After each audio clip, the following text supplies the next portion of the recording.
हमारे भोजपुरी के कुछ कलाकार ऐसे हैं जिनके गाने मानो तो अमर हो गया है, जैसे टुनटुन यादव जी का ये गाना। दूसरा ये गाना, जिस गाने को यादव समाज कभी भूले नहीं भूल पाएगा, ये गाना भी अमर हो गया। पवन सिंह का ये गाना आप भुलाए नहीं भूल सकते। भोजपुरी के इतिहास में मानो तो ये गाना भी अमर हो गया। पवन सिंह का ये दूसरा विदाई देवी गीत हिट है बॉस। ये गाना कभी बजे या ना बजे, बट साल में 2 बार जरूर बजता है, एक दशहरा में और दूसरा सरस्वती पूजा में। हम और आप किसी गाने को बजाए या ना बजाए, बट इस गाने को जरूर बजाते हैं। खेसारी लाल यादव,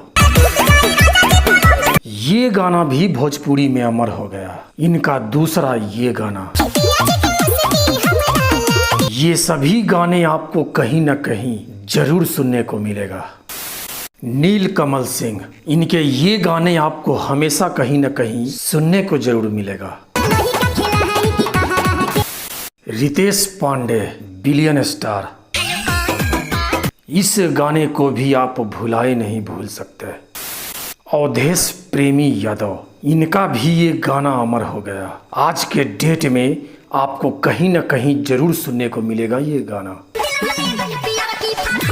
हमारे भोजपुरी इंडस्ट्री में कलाकारों की कमी नहीं है, बट जिनके गाने हमेशा बजते हैं ऐसे कलाकार गिने चुने हैं। वैसे सावन का महीना भी आने वाला है, ये बात सुन के आपके दिमाग में सिर्फ एक ही गाना बज रहा होगा।